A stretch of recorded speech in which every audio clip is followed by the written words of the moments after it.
Hello friends, कैसे हैं आप सभी। आज के इस लेक्चर में हम लोग देखने वाले हैं मास एंड वेट के बीच में डिफरेंसेस। तो अगर आपको लगता है कि मास एंड वेट एक ही चीज़ है तो आप बिल्कुल गलत हैं, क्योंकि मास एंड वेट में काफ़ी सारे डिफरेंसेज हैं। तो आइए एक एक करके हम लोग जो है मास एंड वेट के बारे में काफ़ी सारे पॉइंट को देखने वाले हैं, जिनसे आपको ये कंफर्म हो जाएगा कि मास एंड वेट काफ़ी अलग अलग चीज़ें हैं।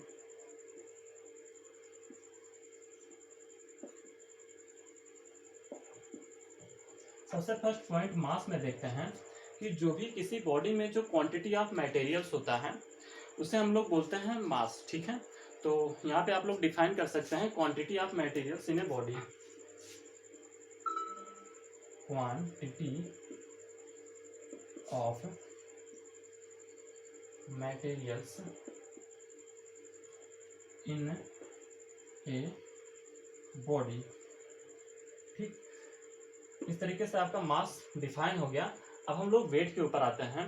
वेट क्या होता है कि जो अपना अर्थ है वो हर एक ऑब्जेक्ट को अपने सेंटर की ओर जो है एक फोर्स लगा करके अपनी ओर आकर्षित करता है, अट्रैक्ट करता है। ठीक है, attract.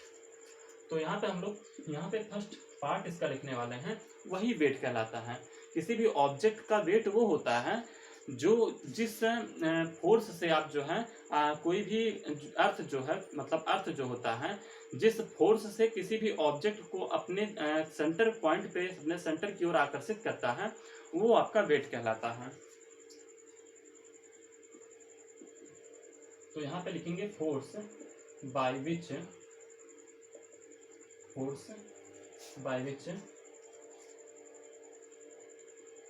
An object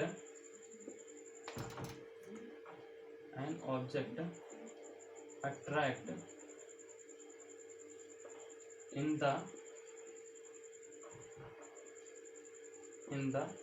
center of अर्थ। तो जो फोर्स अप्लाई होता है किसी भी ऑब्जेक्ट में अर्थ के सेंटर की ओर, तो उसे हम लोग बोलते हैं वेट। तो अगर आपका जो है आप 50 केजी के हैं यहाँ पे, अच्छा एसआई यूनिट, अगर जो अभी आपको थोड़ा और कंफर्म हो जाएगा जब आप जो है थोड़ा और दूसरे पॉइंट पे बढ़ेंगे। इसका एसआई जो यूनिट होता है, एसआई यूनिट ऑफ मास जो होता है वो होता है केजी में। ठीक है, जाहिर सी बात है कि अगर जो आप मटेरियल्स हैं और इसकी क्वांटिटी की बात करेंगे तो क्वांटिटी केजी में मापी जाती है।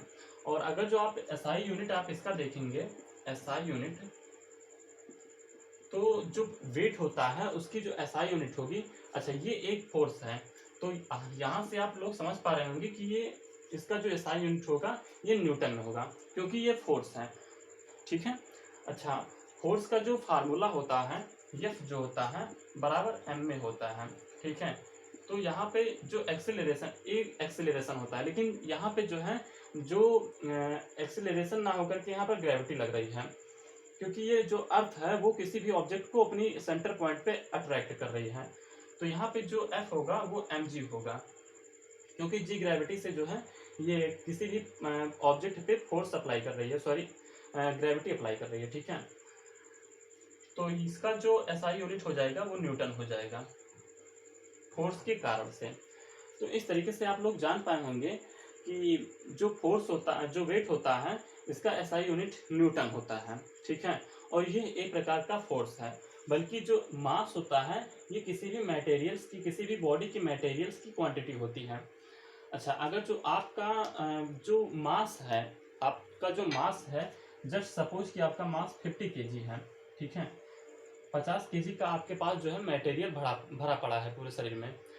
तो अगर जो आपको इसमें वेट में बताना है कि हमारा वेट में जो है वेट कितना है, तो आप वेट में इस तरीके से बताएंगे कि जो आपका मास है, मास आपका जो है 50 केजी है, मास आपका 50 केजी है, और एक्सीलरेशन जो है आपका वो ग्रेविटी के थ्रू हो रहा है, ग्रेविटी के थ्रू हो रहा है, ग्रेविटी हो रही लग रही है, तो 9.8 मीटर पर सेकंड होता है। लेकिन इसको 9.8 ना मानते हुए हम लोग जो है 10 मीटर पर सेकंड स्क्वायर मान के चलेंगे, क्योंकि आसानी होगी कैलकुलेशन में।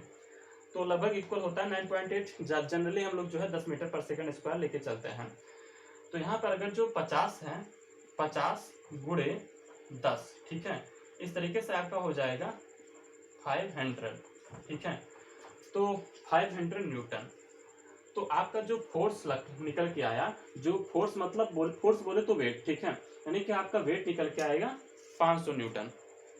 अच्छा, अगर जो आपको कोई पूछता है कि भाई आपका वेट कितना है, तो आप बोलेंगे 500 न्यूटन। लेकिन जनरली लोग क्या बोलते हैं, मेरा वेट जो है, अगर जो कोई वेट पूछता है तो बोलते हैं 50 केजी या 70 केजी, एक्स केजी, जो भी आपका वेट होता है, मतलब जो भी आपका मास होता है। तो मास और वेट में काफ़ी डिफरेंसेस है। मास आपका वेट नहीं हो सकता। जनरली हम लोग वेट अगर जो कोई पूछते हैं तो हम लोग जो है मास की बात करते हैं वहाँ पे। तो इस तरीके से जो है आपका एक खास डिफरेंस निकल के आया हुआ है। अच्छा, जो वेट होता है, वेट एक प्रकार की वेक्टर क्वांटिटी होती है, वेक्टर क्वांटिटी होती है जो वेट होती है। बल्कि जो मास होती है ये एक स्केलर क्वांटिटी होती है, क्योंकि इसमें केवल जो है मैग्नीट्यूड होता है। और भी हमें कुछ जानना है, ठीक है, और भी चीजें हमें जानना है। एक चीज और जान लेते हैं कि जो मून होता है, चंद्रमा, ठीक है, उस पर जो ग्रेविटी लगती है वो अर्थ की ग्रेविटी से 1/6 होती है, ठीक है, यानी अर्थ की ग्रेविटी की 1/6 लगती है मून पे। तो स्पेस यहाँ पे कुछ है नहीं, तो हम लोग पहले स्पेस यहाँ पे बना लेते हैं।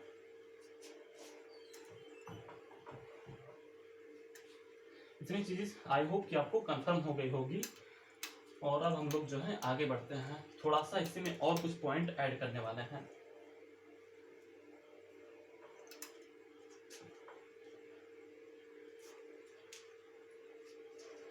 आपका जो मास होता है, आपका जो मास होता है ये आपके हर जगह पे वही रहता है। मतलब अगर जो आप 50 केजी की क्वांटिटी आपके अंदर भरी पड़ी है तो 50 केजी ही रहेगी हर जगह पे, आप कहीं भी चले जाइए।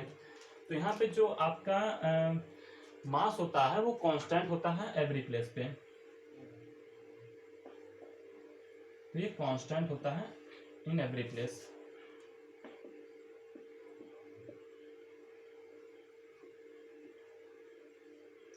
और जो आपका वेट होता है ये वैरी करता है जगह पे, ठीक है, या फिर हाइट पे।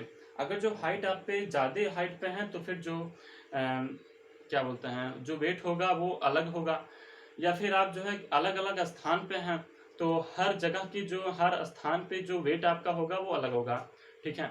कहीं पे ग्रेविटी ज़्यादा लगती है क्योंकि कहीं पे ग्रेविटी कम लगती है। ओके, तो इस तरीके से आपका जो वेट होगा वो जगह के स्थान पे वैरी करेगा, यानी हर जगह पे अलग अलग होगा।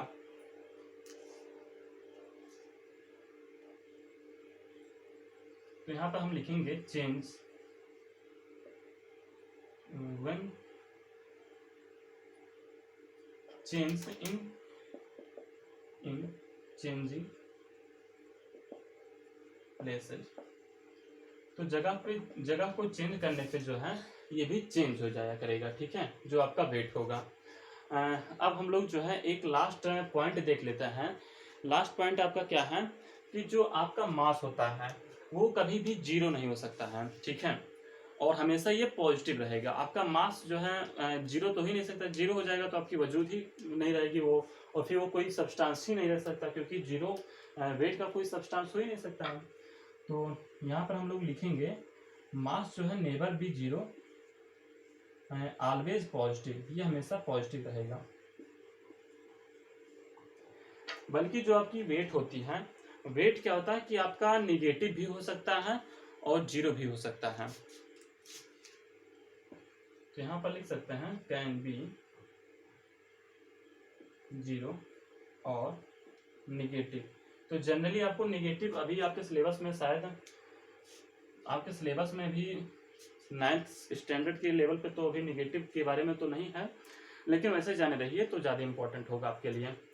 तो ठीक है, बस इतना ही आज के वीडियो में हम लोग रखते हैं। एंड फिर नेक्स्ट वीडियो में मिलेंगे। और अगर वीडियो अच्छी लगी हो तो प्लीज़ यार लाइक कर सकते हैं, क्योंकि आपका एक सपोर्ट, छोटा से छोटा सपोर्ट हमारे लिए काफ़ी इम्पोर्टेंट, काफ़ी ज़्यादा मायने रखता है। और आपके एक सब्सक्राइब से, लाइक से जो है हमें काफ़ी ज़्यादा मोटिवेशन मिलता है। एंड आपके लिए कुछ बेहतर करने के लिए जो है आप एक इतना ही कर सकते हैं कि लाइक सब्सक्राइब कर सकते हैं, जिससे हम आपके लिए जो है काफ़ी बेहतर कर सकें, ठीक है, और हम आपको जो है काफ़ी बेहतर आउटपुट दे सकें। तो फिर मिलेंगे नेक्स्ट वीडियो में, तब तक के लिए बाय बाय, टेक केयर।